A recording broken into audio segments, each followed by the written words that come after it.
বিধান শিশু উদ্যান মেধা অন্বেষায় আজ শিক্ষক শিক্ষিকাদের সংবর্ধনা জ্ঞাপন করা হয়েছে।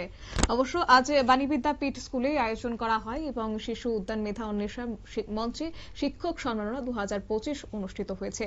সেখানে উপস্থিত ছিলেন আগরতলা পুর নিগমের মেয়র দীপক মজুমদার, শিক্ষা দপ্তরের সচিব রাভেল হেমন্ত কুমার সহ শিক্ষা দপ্তরের অধিকর্তা NSC শর্মা সহ আরো অন্যান্যরা। এই অনুষ্ঠানে সর্বমোট 8টি জেলার 8 জন শিক্ষক শিক্ষিকাকে সম্মাননা দেওয়া হয়। কি উঠে আসছে বিস্তারিত কি জানিয়েছেন মেয়র দীপক মজুমদার, শুনুন।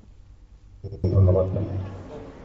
আমি প্রথমে বিধান শিশু উদ্যান মেধা অন্বেষাকে এবং এই রাজ্যের যিনি কনভেনার মনোজ রায়কে আমি ধন্যবাদ জানাচ্ছি যে এটা সুন্দর ব্যবস্থা করার জন্য। এই ক্ষেত্রে আমি বলবো মেধা অন্বেষা বলতে আমরা যেটা বুঝি, মেধাকে তৈরি করার ক্ষেত্রে যারা কারিগর তাদেরকে সম্মানিত করার একটা বিশেষ দিক। কিন্তু আমরা সবসময় শিক্ষক শিক্ষিকাগণ অক্লান্ত পরিশ্রম করে যারা বর্তমান আগামী প্রজন্মের ভবিষ্যৎ, যারা রাষ্ট্রীয় চিন্তা রাষ্ট্র গঠনে যারা অংশগ্রহণ করবে, তাদেরকে পুঁথিগত বিদ্যার পাশাপাশি সামাজিক দায়িত্ব, সামাজিক কর্তব্য সামনে অবহিত করে প্রকৃত মানুষ হিসেবে তৈরি করার ক্ষেত্রে তারা যে অবদান বা কাজ করে থাকেন তাদেরকে স্বীকৃত বা মূল্যায়ন করা বা সম্মান প্রদর্শন করা মেধা আমি বলব বিধান শিশু উদ্যান মেধা অন্বেষা এটা করেছে।